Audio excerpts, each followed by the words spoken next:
The total population of the world is 7.4 billion, of which China and India very proudly house close to 2.8 billion people. China, with a larger landmass than India, has a population density of 153 people per square kilometer, while India, with almost the same amount of population but one third the landmass, has a much higher density of 464 people per square kilometer, and it only gets worse from here. If you check the top 50 most densely populated cities in the world, most of them are from India and go way beyond the average density of 464. The population density of Mumbai is 33,850. That is 33,850 people living in 1 square kilometer on an average in the city. It is understood by now that higher population density equals to lower social distancing.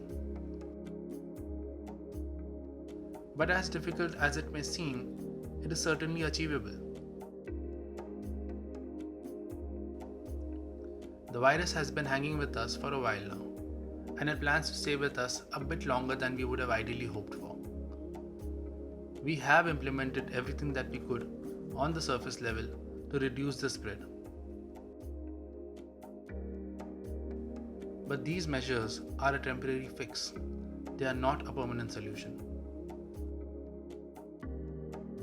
As all major cities in the world face a population crisis, new and innovative ideas will have to be implemented at the root of design to foresee certain changes.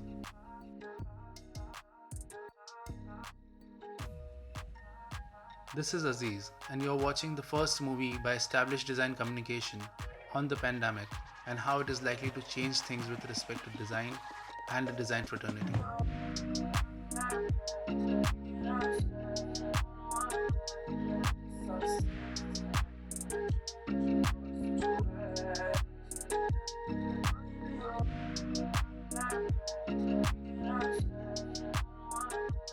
Will we go back to normal? Probably not quite. What will it mean for the city, for the real estate provision of office space in particular? Will that decline radically?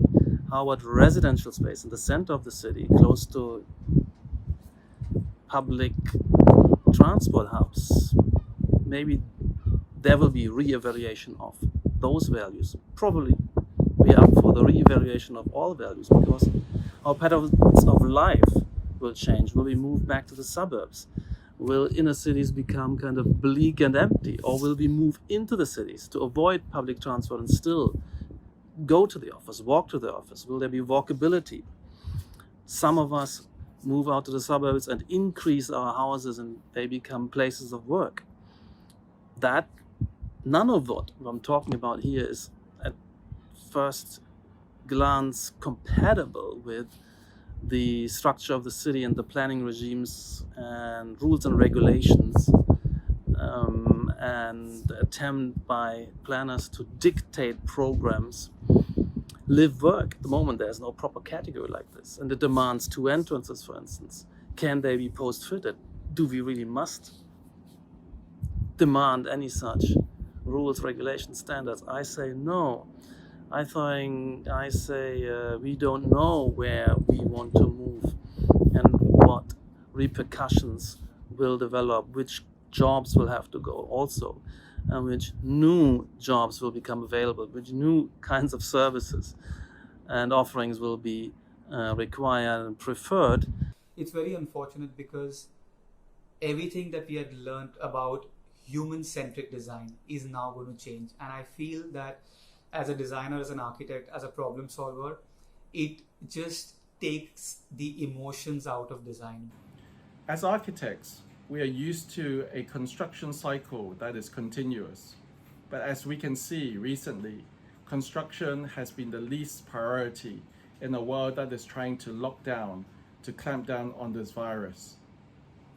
We are starting to question the nature of our practice, both as a business and as a contribution to a world that is infected with a disease like COVID-19. Many of the buildings that we have built in the last 100 years has been driven by urbanization and the need to create spaces that are there to produce, for people to work in, and for people to live in. But as we can see, the typology of what architecture has become has changed significantly. More or less, architecture is now back to being a shelter that is able to keep us safe, but also to keep us and our relationships alive through technology. Many of us in our practices are both working from home as well as here in the studio.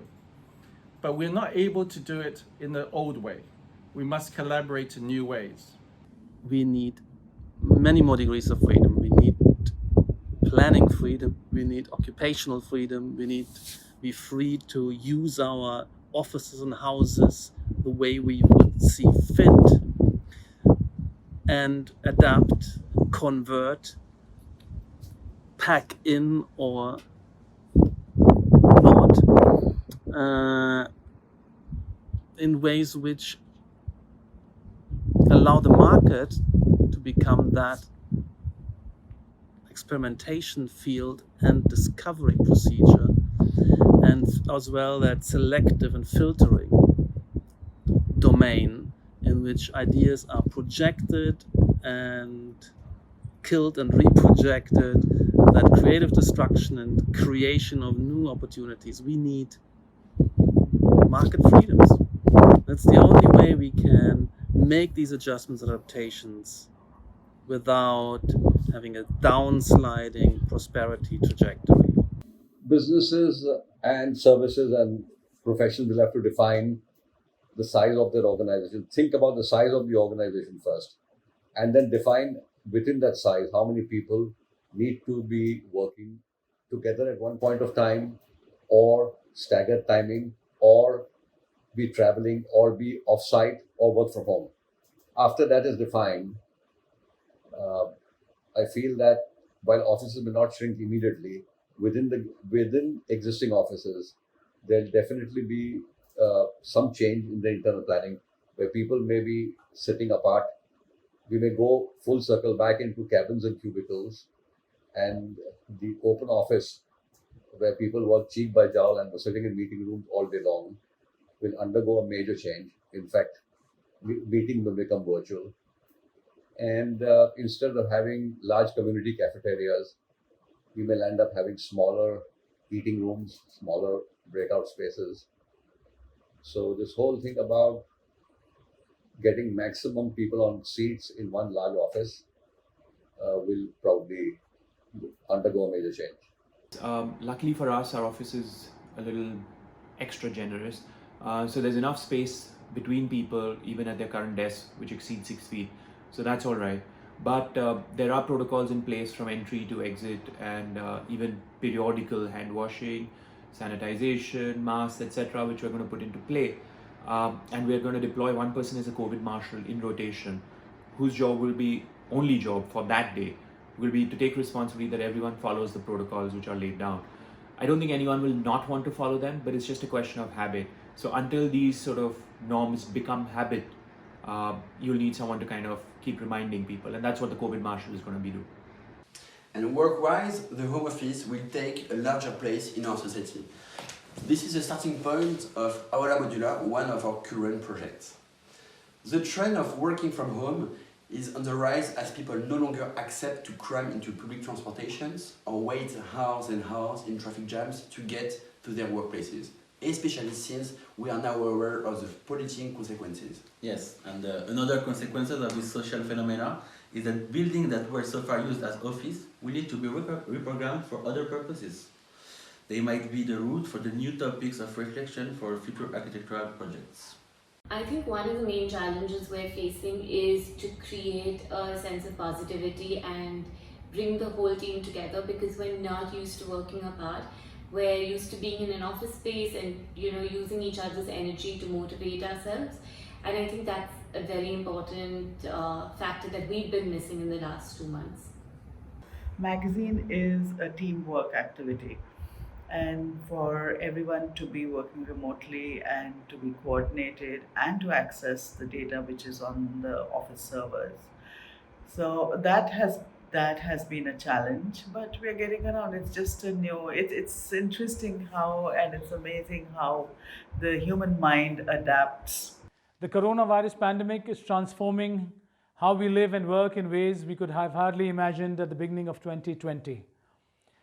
We've been home about 70 days, and now with the lockdown being partially lifted in countries where we are present and working, we need to be very, very careful of our health and healthcare of the people who work at our sites, in our offices, and whom we associate with and whom we meet.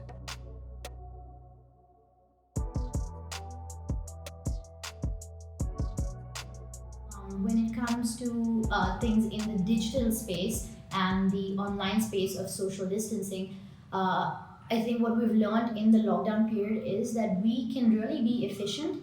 We may not have to meander in our conversations because a lot of meetings we've had have been to the point and we've gotten the work done. So I think having these online meetings with vendors, with clients, things that are really not needed for a face-to-face interaction can really move to this space that we've now discovered works. I feel that there will never be a complete substitute for meeting people. I think that we will never be able to go away from the handshake. I mean, once COVID goes away. But I also do believe that now this has been a kind of a kick in the pants disruption, if you like, because we've been forced to stop thinking about the same old, and doing business in the same old way that we always did. We've been forced to change the way that we interact, and I think a lot of that makes sense because there's much that can be communicated in the digital space, which we used to do in a more analog format, which is really not necessary. We can just even send this sort of communication to people and reach out to people this way. While it is obvious that in future more collaboration will be virtual rather than physical, however, in my opinion, it may affect the quality of outcome since the virtual collaboration will be devoid of softer aspects of interactions such as body language, smells, touch, eye contact, etc. Hence, physical collaboration, while it may reduce in short term, is here to stay and thrive in the near future, albeit riding on the technology. Social distancing has made design into a network activity through using the internet, like this video conferencing we're using now, to sharing data through using BIM, to actually using drones and augmented reality and virtual reality to witness and to supervise sites. We've been able to continue much of our work using new tools. As designers, we have to shift to more virtual platforms. We have to have meetings for our projects only if they are necessary. Unnecessary site visits are a culture which have been prevalent in India for a very long time. That has to stop. I think as people working in the product space also, we have to think of new ways to create virtual platforms, virtual showrooms where we can showcase our lighting products, lighting installations to potential clients and architects. It's also got a lot of merit to develop such virtual systems because it allows you to expand across borders. You're no longer limiting your reach to a local region when you do a retail showroom, but your virtual showroom has the potential to get viewed by architects and designers all across the world. So in a way, the outbreak has pushed you to innovate and think of different ways to expand your reach. A lot of our business comes from our digital footprint. Clients call because they have liked something on our website or on our social media pages, and then we customize based on personal requirements. Communication is done through emails, calls, and 3D drawings once orders are confirmed. This way of doing business is going to continue more or less the same way. And hopefully we'll grow as well because more and more people are looking towards digital platforms. And we work with select corporates and architects on developing their designs using our manufacturing expertise. A lot of this work happens through 3D drawing samples and product viewings. With the way our process is set up now and plans for a viewing gallery, we are confident that we can continue to produce excellent quality furniture while keeping the client and the new norms in mind. We're also completely moving towards an online work from home scenario, so our teams don't really need to interact with each other anymore. I think we've been able to beautifully kind of integrate all of our work through digital platforms.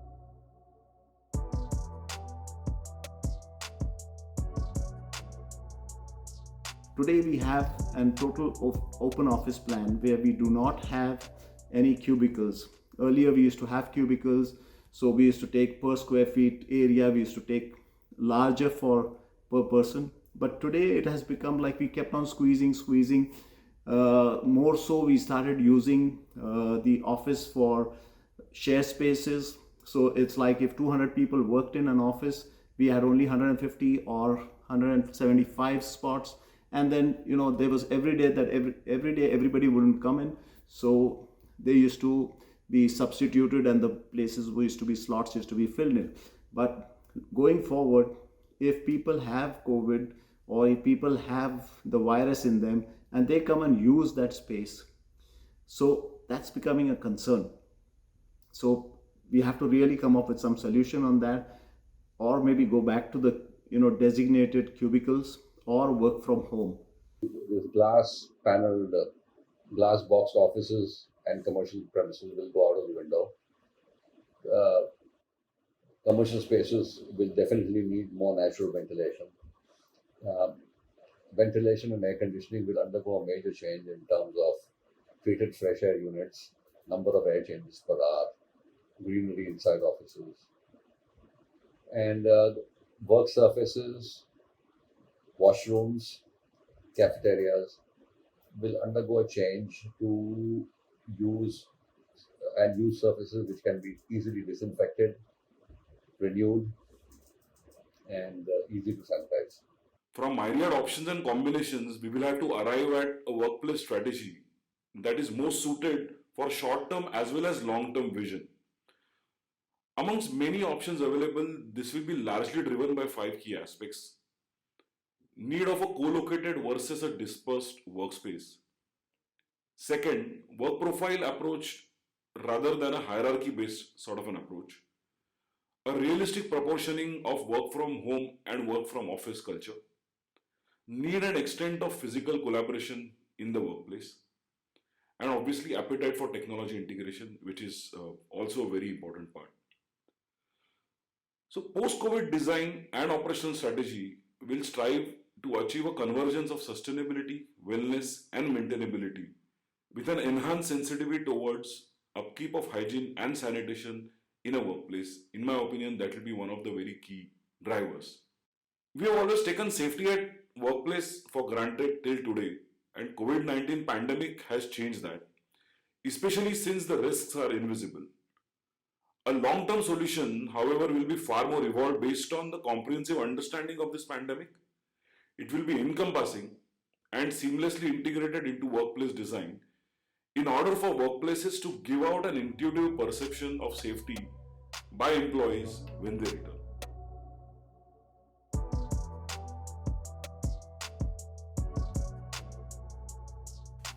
Just like how 9/11 had its own effect on the travel industry, COVID-19 is going to impact various sectors. In fact, it already has.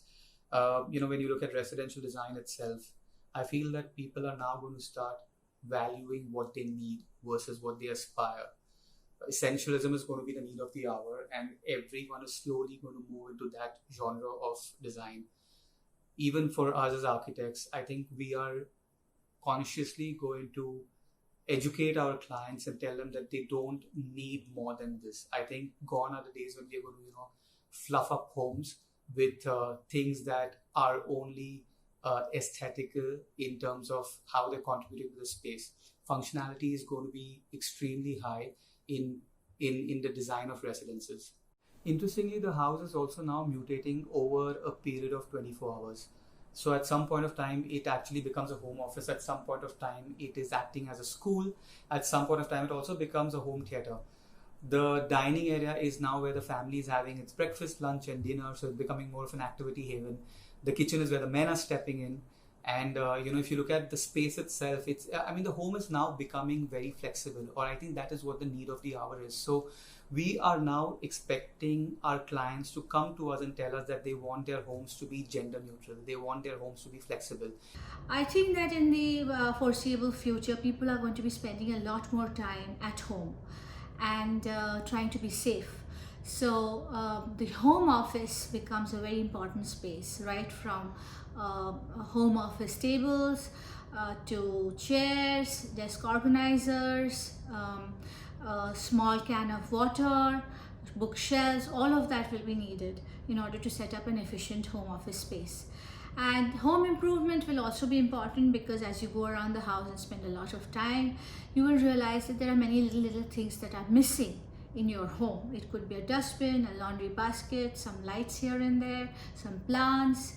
So home and home improvement, home office and home improvement are going to be very important areas. And as an industry, we should try and cater to them. From a design perspective, what's going to change is people are going to want to have their homes be very self-sufficient and very independent. I think people are going to want to create spaces in their gardens to grow vegetables and fruits. I think people are going to want to have larger play areas for their children. I think the need of a home office is ever so important now than ever.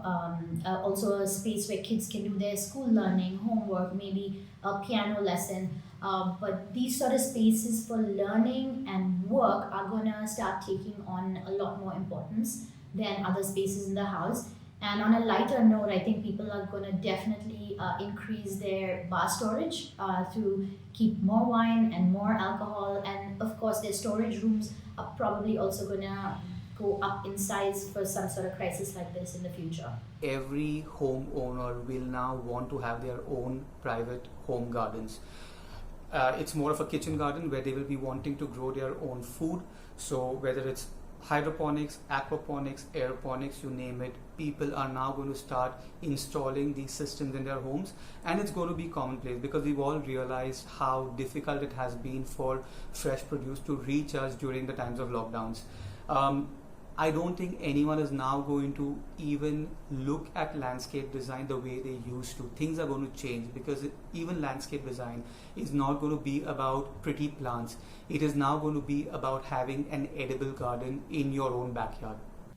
As we spend more time at home, I feel we're going to look towards furniture and surroundings more, requiring better built, more functional and more aesthetically pleasing, thought out furniture, which will be the need for the hour. I feel and I hope that more and more designers and architects will look to collaborate with local furniture manufacturing units, and rather than outsourcing to bigger international names, they will have more control over the production and they will get better support and they will be able to keep it local.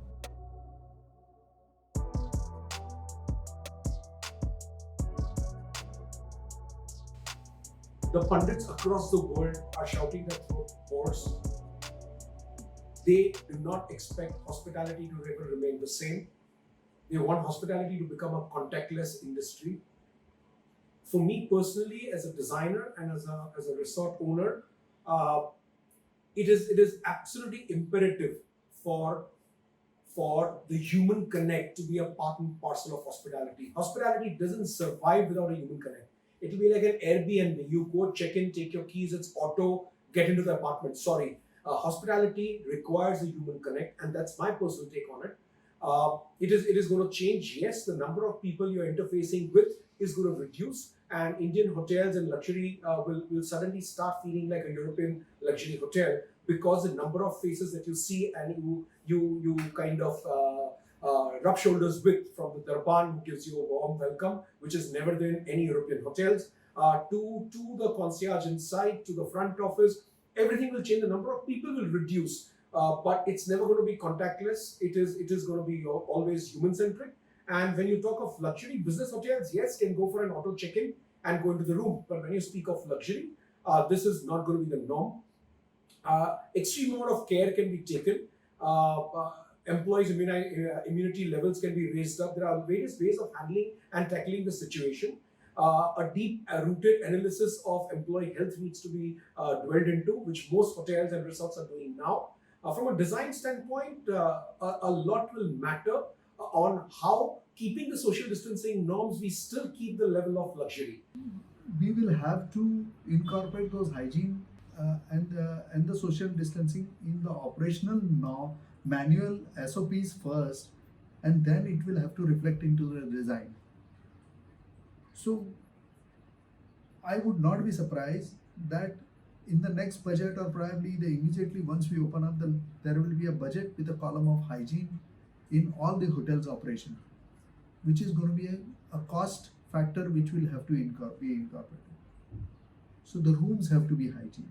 Even somebody entering into the hotel will have to go through that hygiene process.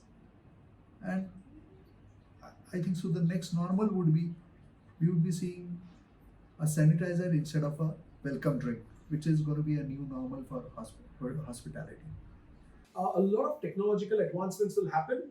Hotels will now start deploying anthropology sciences across what was being done by hospitals, and those things will be now applied to hospitality. So I won't be surprised if you get into a resort lobby or a hotel lobby and you suddenly see housekeeping polishing the floors, cleaning it, doing deep cleaning, doing misting sprays.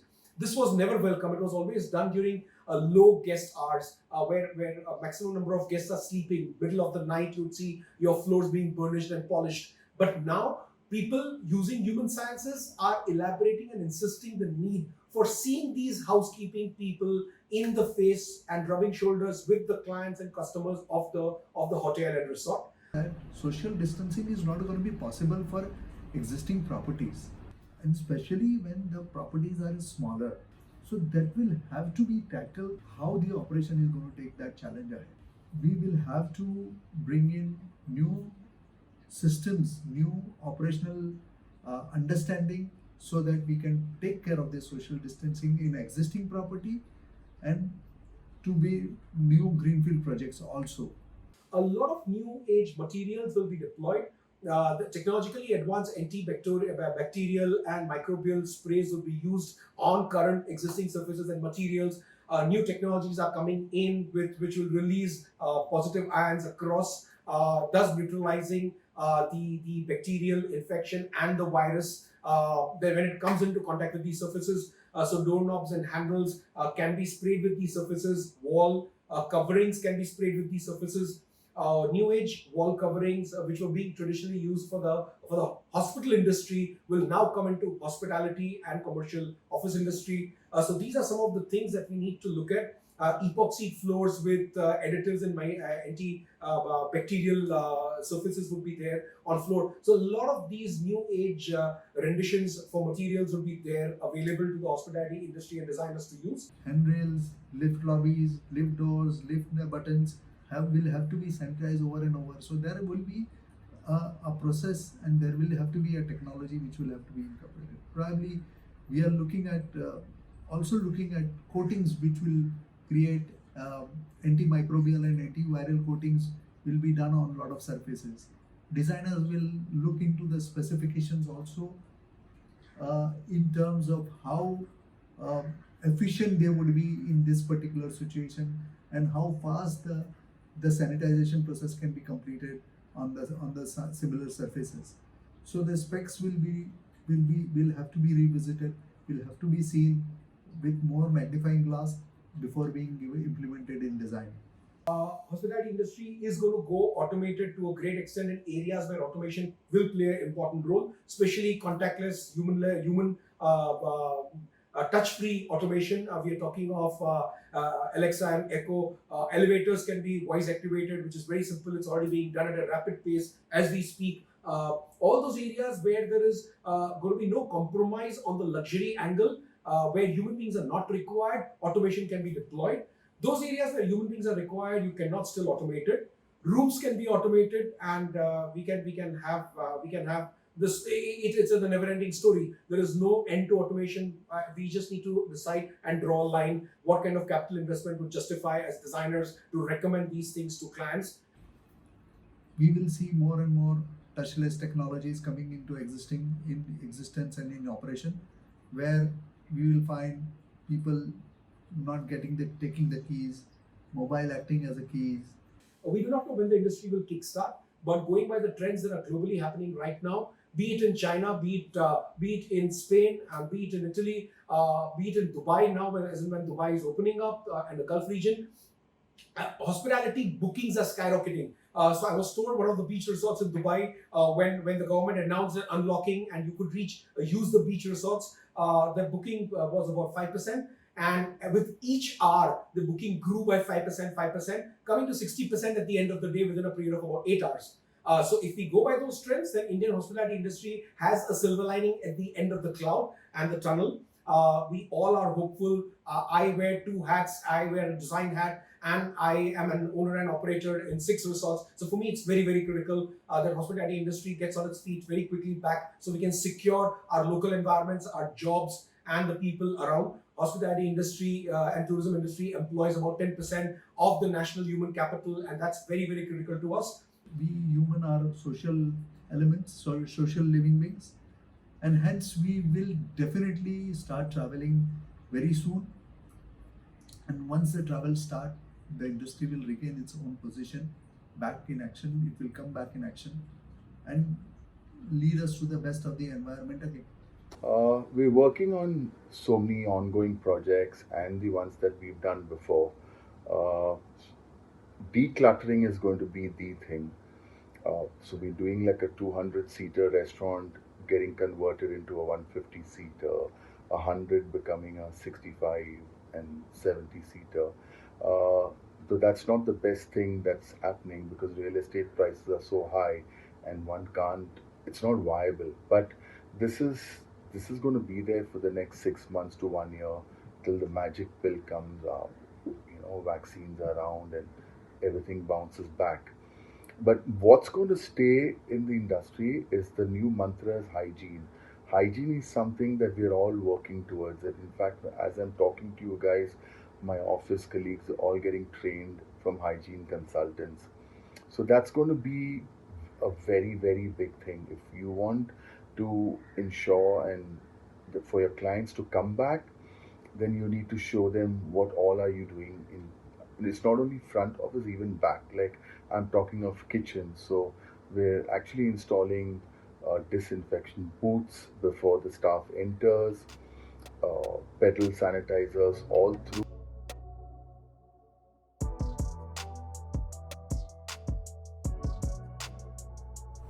In a city like Bombay, we have realized the shortage of hospitals and health facilities.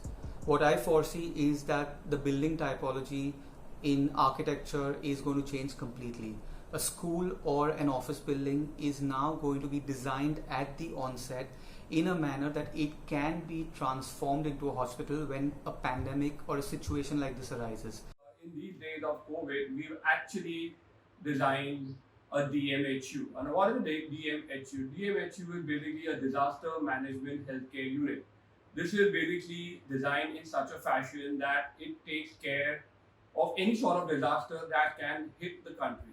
It could be like we have COVID, we could have floods, we could have earthquakes, we could have any sort of pandemic or any sort of epidemic that can hit the country. It has been so designed that it can accommodate around 64 to up to 200 patients or people who are suffering from pain. It can even be used as a labor camp also at the same time. Now, it's designed in such a fashion that it's basically designed out of a shipping container, and we've designed it into it's like a module which can be repeated, and it is very easy to execute. It is very economical at the same time, and this really helps to bring about something which, like for example, if you have to design a basic 64-bed hospital, it could be done in a matter of maybe 2 to 3 weeks. That is what is actually required, and the main advantage of that is that it is not. It's like a thing specially designed for a disaster management, which can happen anytime or any sort of crisis which can hit the country.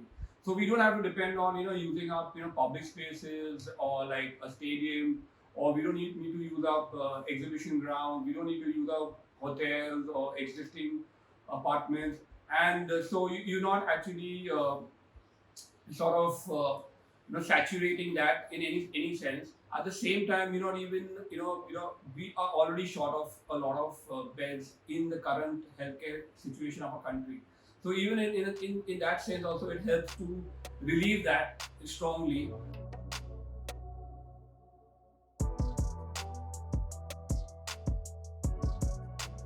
In a city like Mumbai, where population density is very high and limited land is available for development, the only way forward is to go vertical. High-rise development is what we need. This way, less land space will be used and towers will give the required social distancing. This is especially needed for slum redevelopment. More recreational spaces are needed to be provided within the building and complexes in order to restrict the people from going out. Hygiene and sanitation rules will have to be laid down for buildings, societies, with strict orders to implement and follow it. Social distancing is also creating another effect, and that's the effect on design. We're looking now at how to do buildings differently, not only in the design of the buildings, but how they are built. A traditional building is built from ground up, taking a long time and requiring a lot of workers. But perhaps some of the new projects that we are really invested now into are projects that is an architecture created out of modular integrated construction.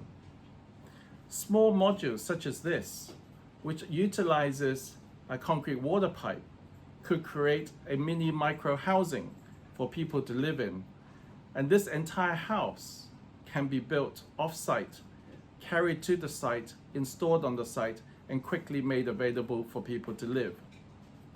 The Western architectural and urban planning model has been unchanged for decades.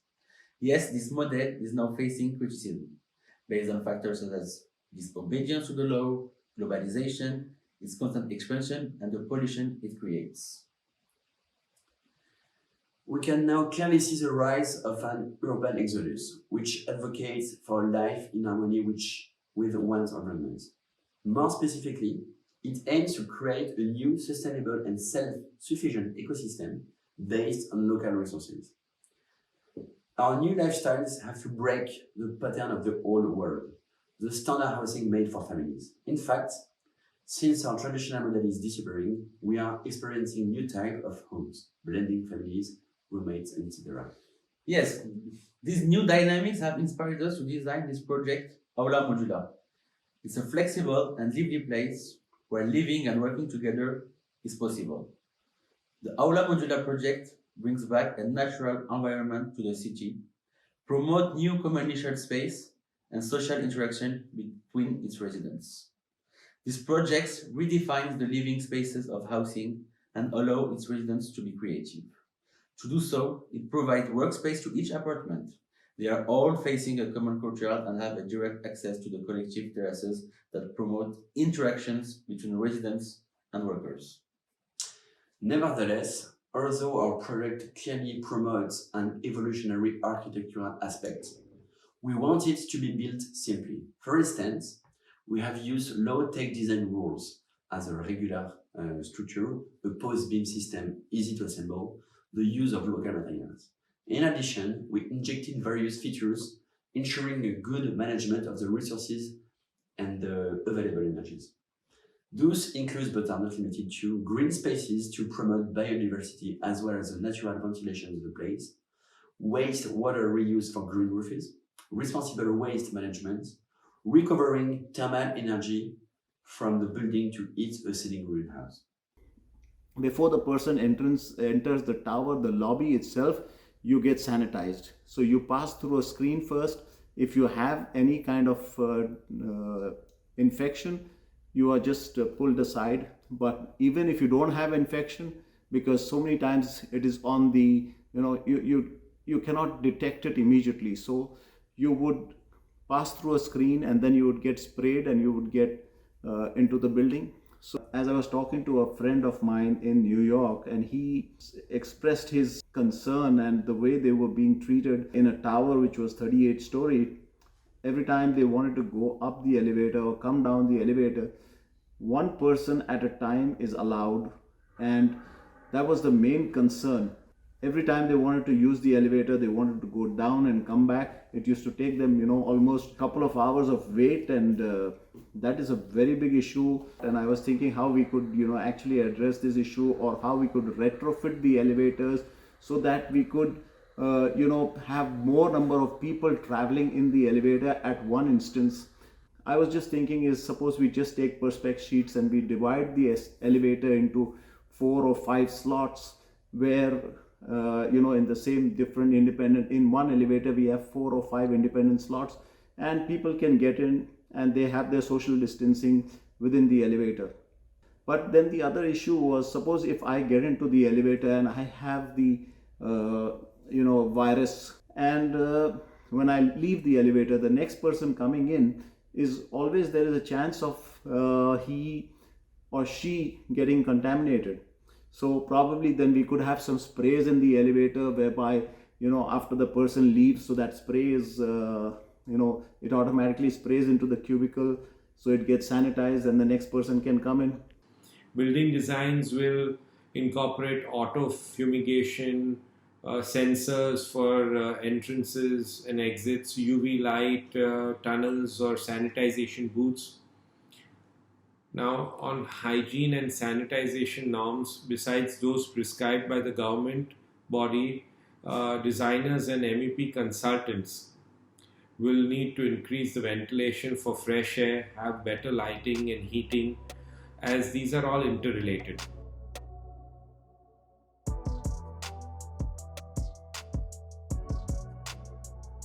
So I think the biggest challenge that we're facing right now is the fact that our entire retail had seen a complete shutdown, which obviously led to a drastic drop in demand.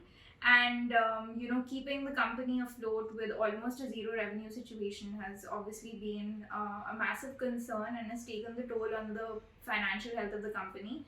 But I think one of the ways that we've sort of decided how to cope and both utilize this time is actually to train our HR. It's been really about educating our entire team in terms of things that we never got to do. So for example, giving them more in-depth product knowledge, making them understand the inspiration for our design so that they're better equipped to actually speak to both customers, architects and interior designers alike. We've also used this time to do a lot of background research on new designs that we want to be launching going forward, because I think this downtime is a great way for us to really spend time evaluating what is missing in our portfolio, creating an entire new collection. And I think this is going to be really exciting for sort of the post-COVID scenario, because we'll be geared up to offer a lot more to our customers. At the moment, we are in uncharted territory.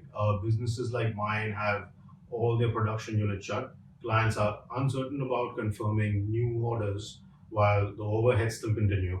The infrastructure we all depend on to ensure the production process runs smoothly have been badly affected. And there is fear that even when the industry does start to resume, it'll be hard for businesses to operate smoothly and optimally. I think as designers working in the lighting and product space, we have to find new ways to expand our outreach. Social media is going to become extremely important. Exploring more platforms beyond Instagram become an interesting challenge.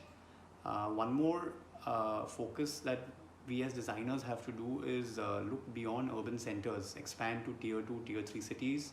A lot of development is going to be happening in the smaller towns within the country, and we have a population of 1 billion plus people. So we have almost like a micro economy that we can try and cater our services to. Reaching out to smaller design communities in these cities becomes great focus for us moving forward.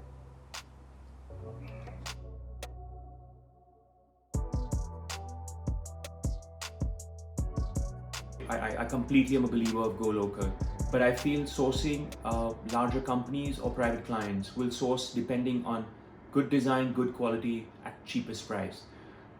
Price has always been a strong decision influencer in any purchase choices.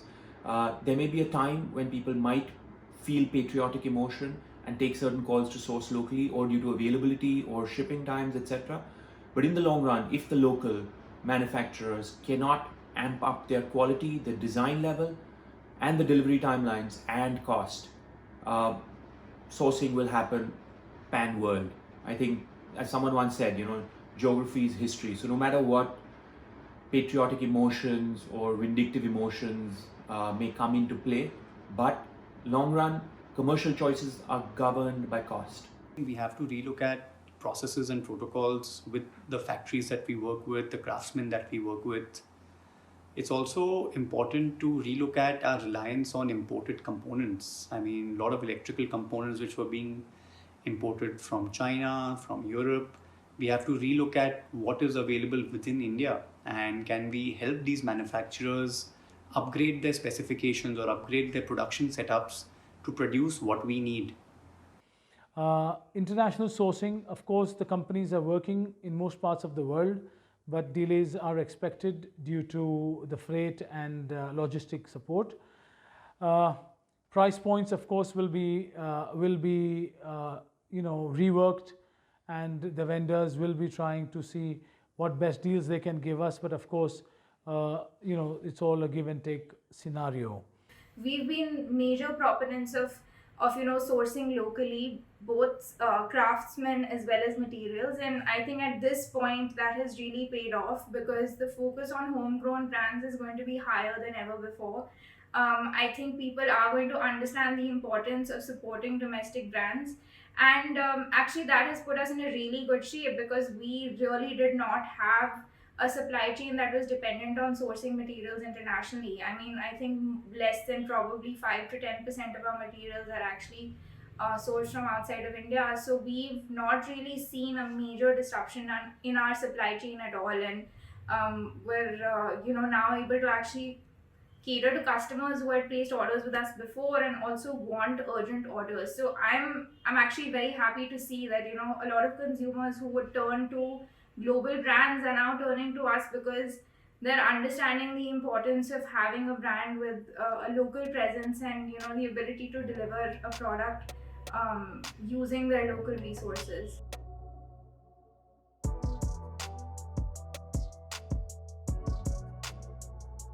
I think we had a fair amount of labor sitting idle at sites or in their homes, raring to go, because everyone was getting paid, they were getting food to eat, they were just getting restless, but otherwise raring to go. Until the government announced on 13th or 14th of May, and then there was a mass exodus. Promptly everyone sort of rushed back because there was a fear psychosis, and that went into play. Now I estimate they won't be back for at least 3 months, and even when they're back, it'll either be 15 days of quarantine or a 4,500 rupee COVID test before they're allowed back on site. So either you lose 15 days of wages, or you spend a certain amount of money after having not had revenue for being in the village for the last 3 months. My guess is about 15 to 20% of them may not even want to come back. They might be happy living on a meager sort of government handout and having that sort of either dependency on friends, family, borrowings, etc. to survive. So until they reach near financial ruin, they won't think of heading back to the city from fear of the virus. Every monsoon, we normally face a shortage of labor, but this mass exodus is unprecedented. From a personal perspective, I'm trying to constantly educate my workers about the right sort of news and updates. More importantly, keeping them informed about the fake news and forwards that normally disillusion them into making the wrong decisions. We need to understand that the only way forward is one that is mutually beneficial for both the workers and the employers.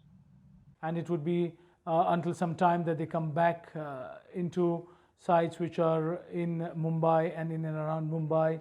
And of course, we are setting up for the monsoons as well, so that needs to be taken into account. As far as our international sites are concerned, in Dubai and UAE, of course, we are working, and the sites are progressing well. It's also important that they also feel comfortable. They should go back. They've endured so much of hardship in this lockdown. As far as the industry is concerned, I think we have to find new ways to work.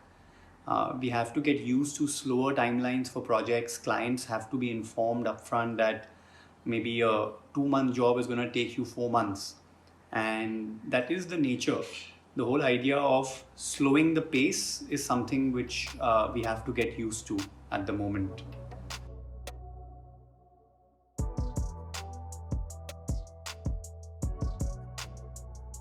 Frankly, there is no current event scenario. The industry is closed down. worldwide. And this is, of course, the repercussions are very strong because it means a loss of billions of dollars for industry people across the world. So it is, of course, a terrible scenario. Smaller players will get shut down. And of course, the larger, more established brands who have a little bit more holding power will hold on. So the good news is that the large design events, I'm only speaking of our industry, which is the interiors and design sector, the large interiors events of the world, some are, of course, postponed to the next year. But I'm happy to say that the London Design Festival is on in October. My take on the surge in digital events and this virtual connect is that of course it had to happen because people have to find a way to keep themselves engaged and visible. So I imagine that this is the kind of thing. It's a kind of a raising your hand to say, I exist. I haven't gone anywhere. I might not be able to serve you actively, but I'm here. I'm there for you. Now the point is that a lot of the stuff that I'm seeing is frankly not terribly useful. It's just a sort of a me thing. And while the first few events were interesting, maybe they had some sort of a novelty factor. Frankly, now we're just all dying with event overload, and I'm not a fan. I'm not a fan of webinars. And I do believe there is a place for webinars. I do believe that they are useful, but only if it's niche and technical, not in the sort of self aggrandizement that I see around me today. So, not a very popular thought, but it is my own. As you might know, I'm associated with Index Fairs, which is a large interiors and design event. So the next Index Fairs will be scheduled in December, where we hope things are a little more back to, well, a new normal, a slightly kinder normal, perhaps. And we do plan to have smaller events before that. And of course, we're going to have digital events before that. So in that sense, the events will go on. In terms of the very near future, that is the next year or so, I feel that events may get smaller and more focused. So instead of having the grand, big galas, I would say you would have a more focused, topical or topic related event, say one that refers to a segment of an industry rather than the broad industry at large. And I see industry events being smaller and perhaps more spread out, moving away from the metros into smaller cities. I believe that we will see a larger digital component. For instance, we'll see more virtual trade fairs. We had a look at the kind of offerings that vendors had in people who were doing the back office or the back end for virtual trade fairs, and you could see that they were not ready. They were not ready to face the market. Now, in terms of a physical trade fair, we really are ready at any time to set up, and we have everything locked down. We know what the logistics are, we know what the sales are, we know what the setup is. But I believe that in the future there will be a balance between the virtual and the real, and people will realize that there's a lot of business to be done on Zoom or even like this. But at the end of the day, there is also that component of actually we are social animals and we do need to see or look into the eyes of the person that we're planning to do business with. So in that sense, I see a balance with a greater role for the digital platforms. So everything has moved virtual. So we have virtual galleries now. All the art shows went virtual. Design shows are also looking at going virtual as well. The other day I attended the Maison et Objects Designer of the Year press conference, and it was completely online. which is something that's actually never happened before. So I think there's innovation in everything, and we're going to just see how things pan out in the coming months, and see how things change, because we have to innovate in how we put content out and the conversations that we have. I think both of those channels are going to change. So the first thing that we are having to face with is that we're not able to commission any shoots, which is what we like to do. We like to do our own shoots and have them styled the way we like it. So we are having to work with what we can, put together, or what is available to us. That is, and we don't see the shoots happening in the next 3 months at least. So fortunately, in all this technology, our phones, our handheld devices are far better than they were, say, 5 years ago. So we are able to get some fairly decent images. Everyone is on the same platform. Yeah. So earlier everyone was doing different proportions, doing the same thing, but some were very big on print and some others were very big on social media and the digital. But now we find everybody is on one platform, if I may say. Most of us are on Insta. So that's brought everybody together.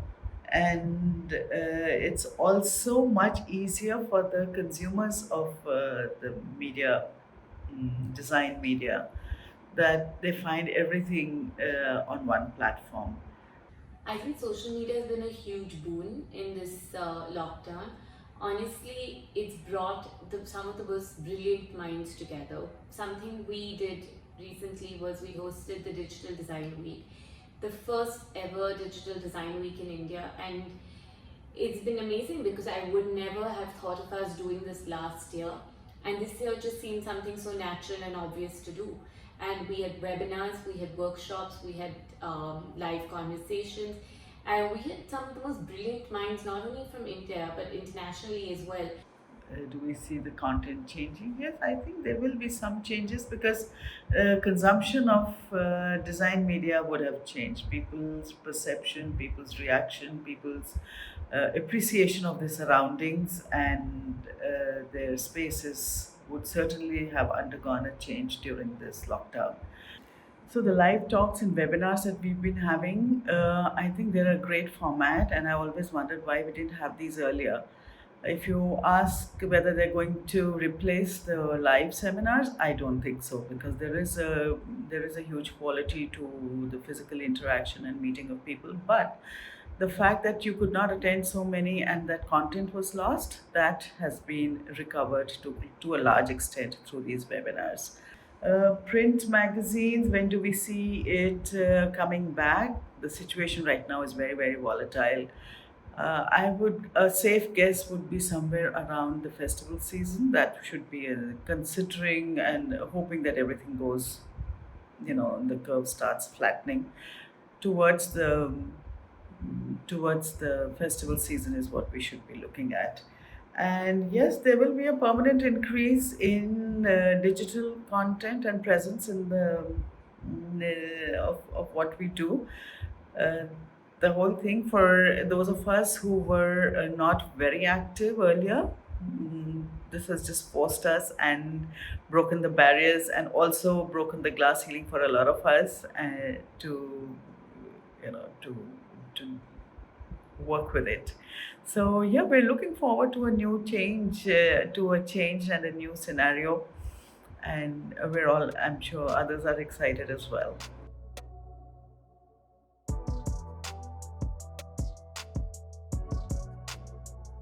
We have figured out a way to stay in touch with our vendors through Zoom calls and webinars. We've been doing product demos, we've been learning new techniques, new technologies.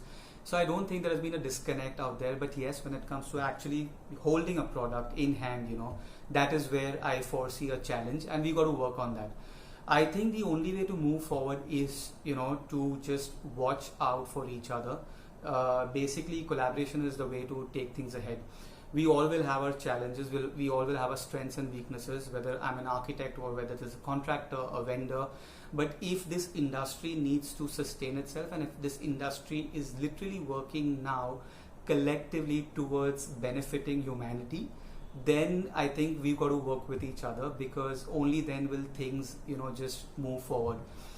Vendors are going to now not be welcome to come into offices and do presentations the way they used to, because every design and architect's office is going to try and restrict the number of outside people they get exposures to. But using the medium of technology and webinars, I think it's not going to take an impact. I think what's important is when vendors give interior designers samples, I think it's really important to have them sanitize it, show us somehow that we're not in jeopardy when we see new products. So I think the first initial step would be to shortlist the samples we'd like to see online, and then see the physical samples.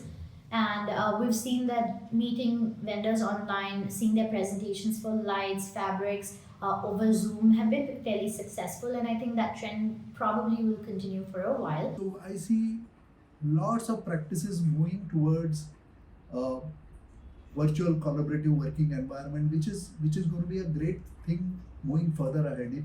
It will give us lot of flexibility. It will give us lot of scalability. That's what I feel about it in terms of enhancing the practices. And even the vendors will have to, I think so, be away from the offices. They will have to make virtual presentation at least till the end of the year 2020. Vendors don't need to risk making personal visits to architects and designers.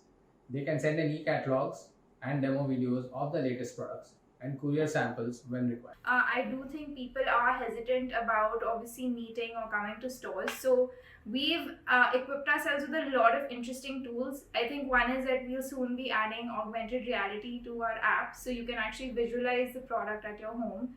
We already have a VR tool called the Bent Reality, where customers can essentially play around with their layouts and add our products to it and create an entire virtual experience. In addition to that, obviously everything is cataloged digitally. We've always been an e-commerce platform, but we've also provided customers with 360-degree videos of our products, so they're able to actually see how the product would be in real life. So I think we've tried to bring the product closer to the consumer and the designers as much as possible. And of course, now I think slowly as things are opening up, our stores have opened. So I think we should be able to kind of see some movement in traffic there as well. But I think people will obviously be more cautious, and that is something that we also learn to adapt to.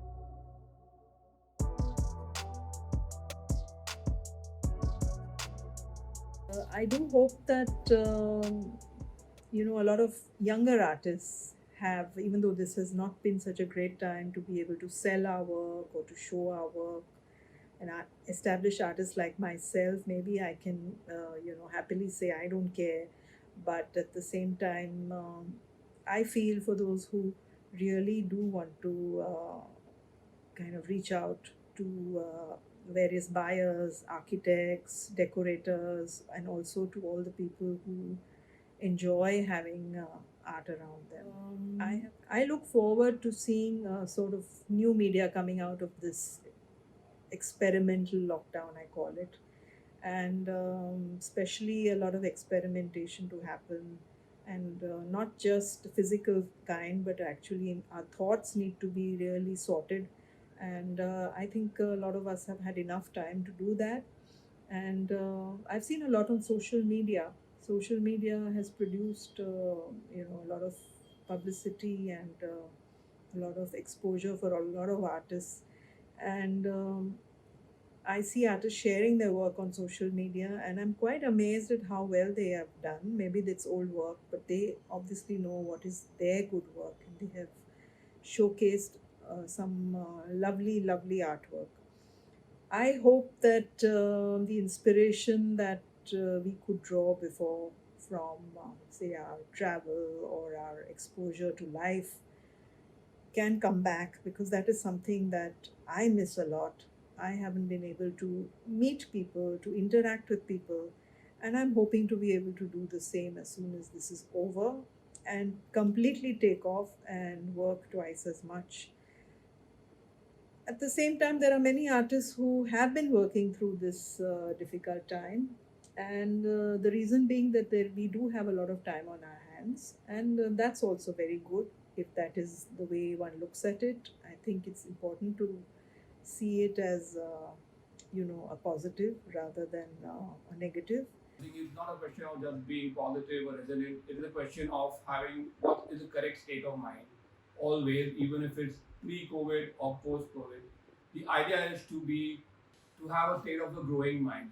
What is the growing mind basically? When if you go back when you were in school or college, you were in that phase where you actually whatever came across you tend to absorb, you tend to filter out the residue, but at least keep the right stuff with you and you moved on with that. But as you grow up and as you move in your practice, you tend to have this suddenly an attitude which is like, I know it all. And this is where I feel, where it all starts going south. Where it actually, you tend to be more complacent and eventually you will stagnate. To overcome this, what we do at KNS is dwell a lot of time in research, in analysis, in a lot of development. Because I strongly believe that there should be a sense of growing all the time, and this is where you keep yourself busy.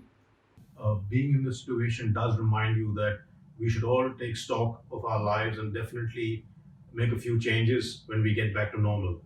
Take time for oneself and the family and do meaningful work. Always be proud of the work that you do, work that will inspire and make a difference to people's lives. Architecture is an equation where the world gives the input and we create space, built environment around it. This equation is being challenged at this moment with variable inputs, and the output is definitely going to be something which needs to be researched upon, something which needs to be studied. There is going to be behavioral changes. There are work-life balances being questioned at this moment. There are cultural and social aspects of interaction which are being questioned at this moment.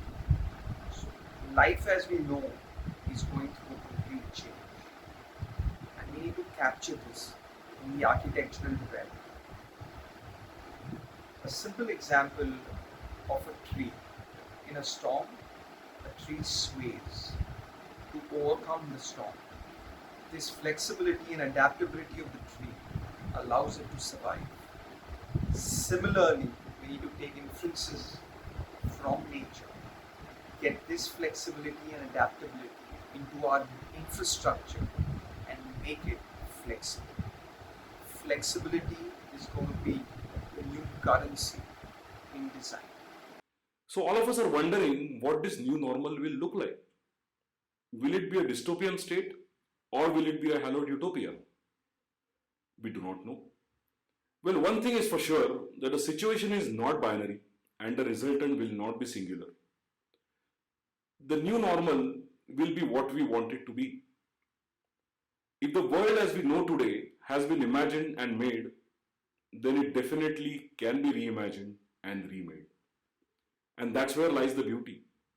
A situation that demands an approach that responds to plurality of the context, thoughts, actions, and results.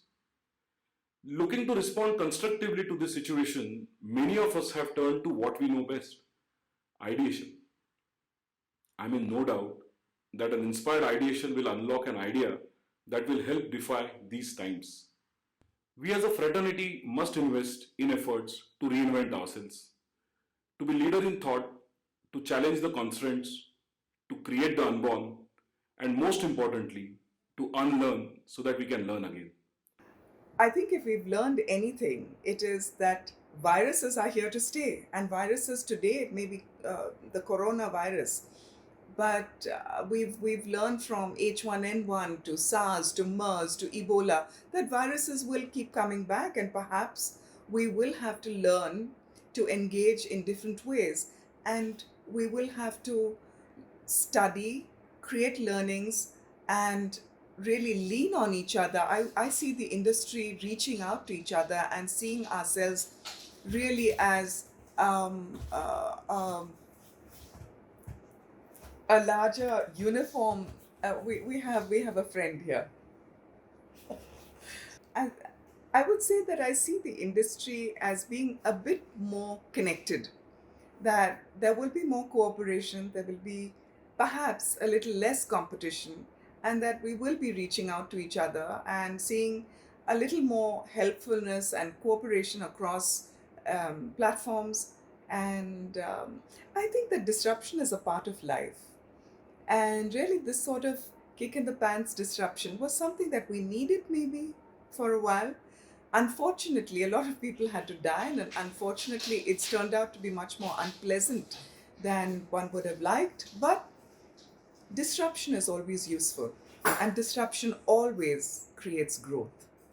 The only thing I know is we need all the freedom we can have to allow the imagination to flow, to allow entrepreneurs to come forward with new models, to allow space utilizations to be freely explored, and then let the market work out and redistribute all values. I think that will be beneficial for everybody. There's no other way to make this transition into a new pattern without a massive loss of everybody's prosperity. Of course, these adaptations mean, of course, also a temporary loss of value, a temporary adjustment, but it's really the emphasis here on temporary. A year, 2 or 3 maximum, we could kind of be soaring out if we get the freedoms we require to make these discoveries.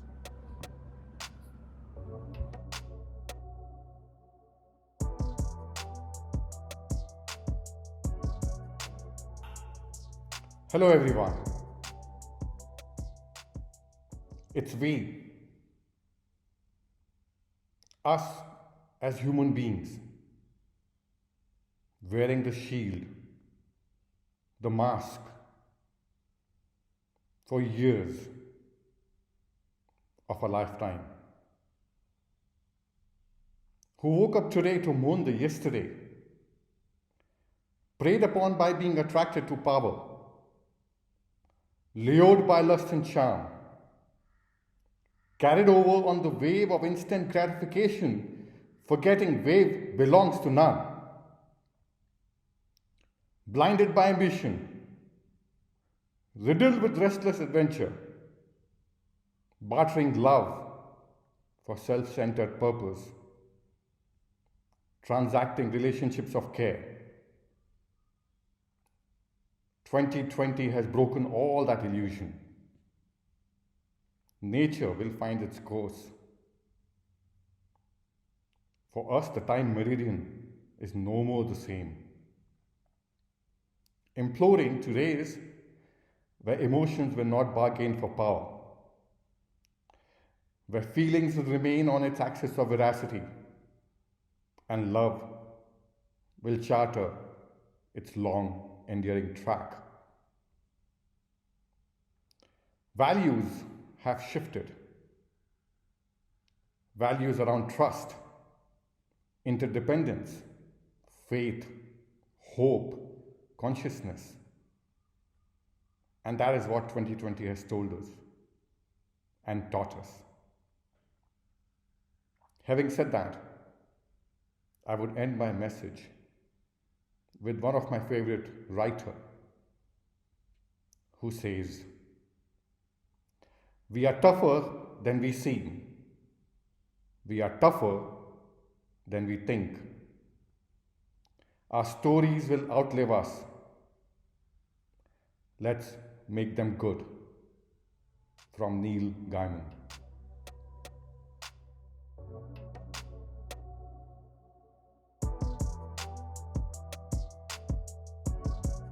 COVID-19 is a call, an immediate concern and a call for everyone to realize that there is something more important that we have to cater to, and that is the climate change. It's anything and anything today we do and we do not consider the climate change, we will destroy our environment and our living conditions. To me, we are one of the first generations who have to realize that there is a big concern about climate change, global warming. And I would say that we are one of the last generations who can do something about it. And if we do not do anything today, we will be on a downward turn. And to replace that, it will be very, very difficult. So anything that we are talking about, new cities, new planning, the way we design our residential buildings, the way we select our materials, how to conserve our resources, and think about climate change. Thank you.